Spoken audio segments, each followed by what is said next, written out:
Bullet proof coffee ఎలా తయారు చేయాలో చూద్దాం ఫ్రెండ్స్. ఒక గిన్నెలో నీళ్ళు తీసుకొని స్టవ్ మీద పెట్టి బాగా మరగనివ్వాలి.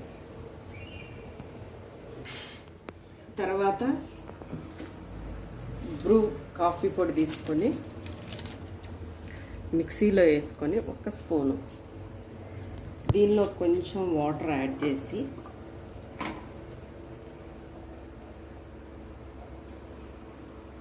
కొద్దిగా వాటర్ యాడ్ చేసి మిక్సీ పట్టాలి. ఒక స్పూను హాఫ్ స్పూను స్పూన్ కానీ హాఫ్ స్పూన్ కానీ కాఫీ పొడి వేసుకొని మిక్సీ పట్టుకోవాలి.